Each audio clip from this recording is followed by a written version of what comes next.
Hi friends, welcome back to another episode of Generation Tech. My name is Alan. Ow, stop. And I got a crazy theory for you. We usually don't do these kind of videos, but I actually believe I'm onto something here. Right, Katie? In the first few episodes of Ahsoka, we found out that Ahsoka is not traveling alone. She's traveling with a droid named Huyang, or as many Clone Wars fans might remember him as Professor Huyang.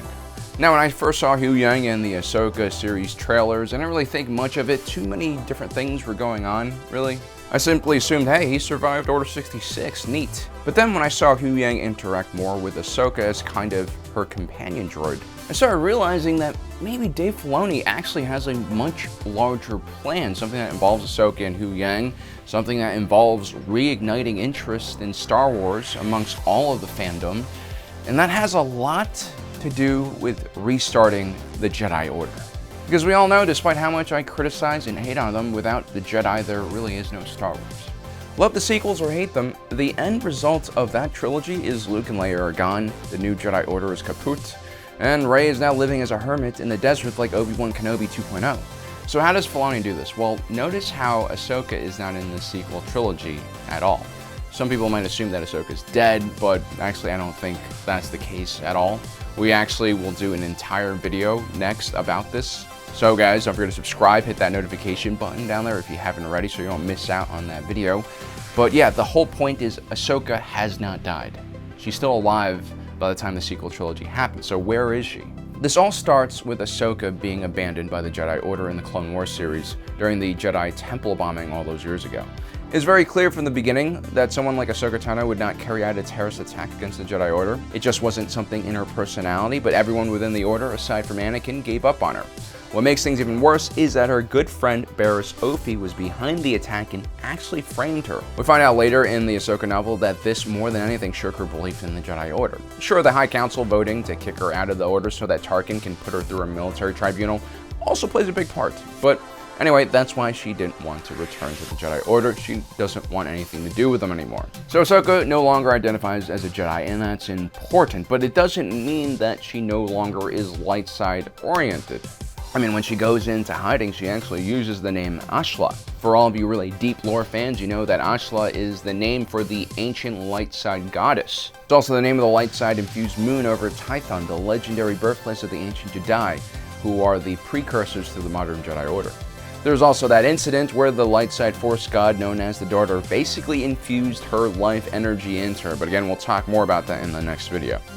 The point I'm trying to get across is Ahsoka is kind of like the embodiment of the light side in many ways. And after just a year of running away from the Empire, what does Ahsoka do? She begins to fight against the Empire. She kills the dark side Inquisitor, she works with Bail Organa as Fulcrum, helps the rebels take out Thrawn.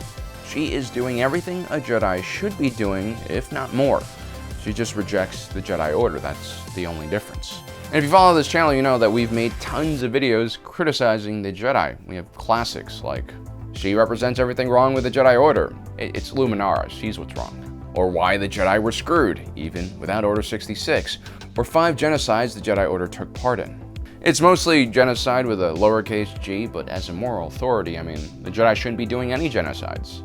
Anyway, I've been preaching forever that the Jedi Order were terrible, and this is not my idea. That's exactly the point George Lucas was trying to get across to us with the prequels. You know, I'm really getting excited about this theory. I've not been this excited about Star Wars since Cyril Karn modified his uniform to look more tactical. Pockets piping and some light tailoring. So yeah, Ahsoka Tano, who was rejected by the Jedi Order, who now is a Ronin and wanders through the galaxy fighting for good, who is driven by that same pureness that helped Luke Skywalker destroy the Sith, is the future of the Force. And through all of her trials and tribulations, through her own massive character arc that is extended from Clone Wars to Rebels and now to this show, she'll finally find balance and what the future of the Force should actually look like.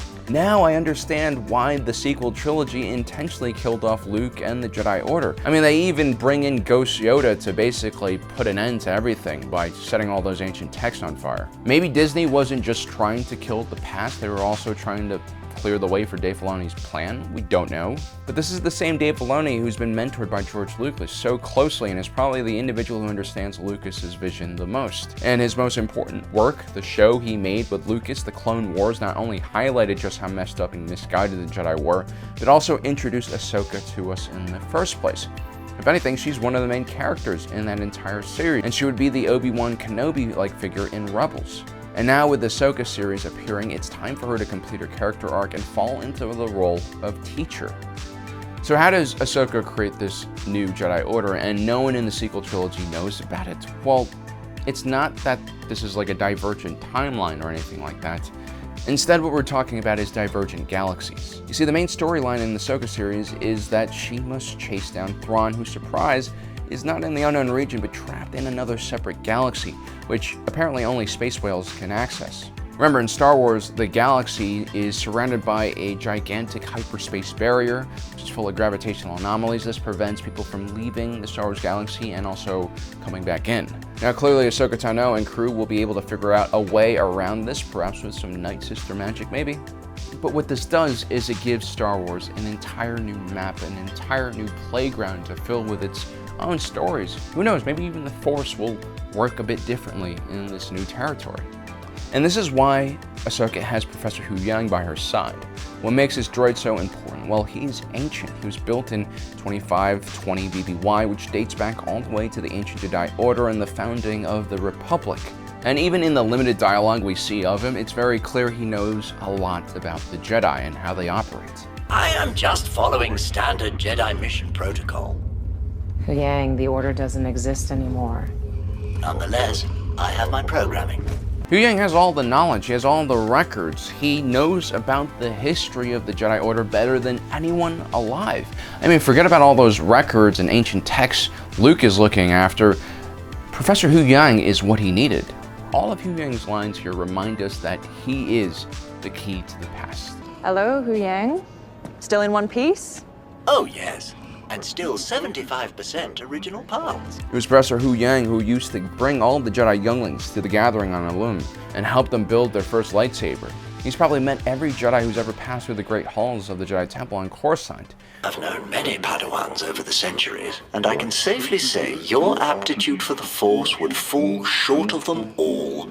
He's far more important than we realize, and together with Ahsoka and her more skeptical view of the Jedi Order, they can create a newer and better organization. One that fits the new audience of Star Wars, one that fits the new galaxy that they're trying to create. Again, this is the only way I think Disney can save Star Wars. You really need a Jedi Order. You need heroes. And you know who else might join them there for the adventure? Maybe another Jedi youngling who rejected Luke's order, Baby Gogurt, and his Mando dad Din Djarin. We all know that Mando, despite loving his Mandalorian people, will not stay on Mandalore and help rebuild society. It's just not in his character. The two are destined for more adventure, for that nomadic life amongst the stars. This new galaxy that Filoni is creating will be like a lifeboat, and on that lifeboat will be a terrifying tiger that is Thrawn. He's one of the most interesting and dangerous antagonists ever created in Star Wars history. He rivals even Darth Sidious in some ways in how intelligent he is. As we mentioned in a previous video, Timothy Zahn has claimed that Dave Filoni knows what he's doing with the character, and he gives Dave Filoni his blessings. And so I believe Filoni understands the importance of Thrawn. He understands the importance of having a really interesting bad guy to basically anchor your new storyline, which will happen in this new galaxy. Now, I'm not a huge fan of conspiracies and stupid theories. We don't post many on this channel because, oftentimes you just don't know what's going to happen, but everything seems to line up here. But what else can Disney do at this point? They decided to make a trilogy without even having the story fully written out before they started filming the first movie. On top of that, they appointed different creators for each film. I mean, J.J. Abrams wasn't even supposed to direct the last movie, and they had to beg him to come back. And as a result, the entire sequel story felt disjointed and messy. It made no sense. But what is clear is that Disney, from day one, always wanted to end the Skywalker saga. And it makes sense, they're the new owners, they want to kick out all the old owners and their old characters, they want to establish their new characters. I mean, even Kylo Ren says this line in the second movie. Let the past die. Kill it, if you have to.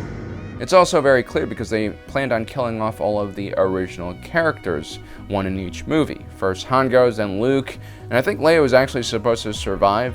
I'm not sure, but unfortunately Carrie Fisher couldn't hold on long enough. The last film was really her time to shine. And Disney did this not only because they wanted control, not only because they didn't want to pay someone like Harrison Ford millions of dollars, but because these actors were aging. It was time for us to move on. But what Disney didn't plan for was how much they would screw up the execution of the sequels and how much fans would react in a negative light. And ever since the sequels finished, they've tried to go back into the original trilogy period. They did the Solo film and the Rogue One film, but you really can't just keep going backwards forever. You need new stories to bring in new audiences. And so this is why they executed the Filoni-verse finally. At first, this was driven by Jon Favreau's Mandalorian. There are also a few cute TV series like Kenobi and Book of Boba Fett to keep people interested. The Bad Batch cartoon was also on. You also had shows like Andor, which sadly got very few views, but was actually aimed towards the older fans, who hated the sequels and prequels in the first place. But the most important storyline, the core story of the Filoniverse, was always leading towards Ahsoka. Everything in Filoni's career was about this character as well. All these safe shows like The Mandalorian were designed to win the trust of the audiences back again so that Filoni can launch a new main Star Wars storyline that can be converted into actual movies, perhaps even a new trilogy. This is what Disney wants to return to. Sure, the TV series are nice, but they're a company that makes movies, and movies generate massive amounts of money. Now, I'm pretty sure that the Filoni-verse was probably their plan B, and had the sequels failed, I don't think Filoni's story would have ever, hey kitty. But the sequels did fail. And let me tell you something, a massive media company like Disney will not go forward without a plan. Guys, when I'm not doing these Star Wars lore videos, I usually invest. I spend massive amounts of time doing research about different companies, different industries around the world. A lot of the information ultimately gets into my Star Wars lore videos. That's why I do it that way. It's an interest that I have. And I'll tell you, I'm not a huge fan of Disney as a company. I don't own any shares of them at all. But I do know that they're too big to fail. And while the sequels would have killed lesser franchises, Disney will have to learn from its mistakes and reorient itself. The truth about Disney, at the end of the day, is far less sexy than what all of these, YouTube influencers with their crazy headlines and thumbnails want you to think it is. Disney, at the end of the day, is a boring company. Companies don't care about the culture war. They aren't woke or anti-woke. All that really motivates them is more money and pleasing the shareholders. And so Disney has billions of reasons riding on why they can't let Star Wars fail. And trust me, they've heard from the fandom. They hear all of our anger, all of the yelling and shouting, and they are trying to rectify the situation. And now, with the Ahsoka series, I think it's possible that they finally figured out a way to get out.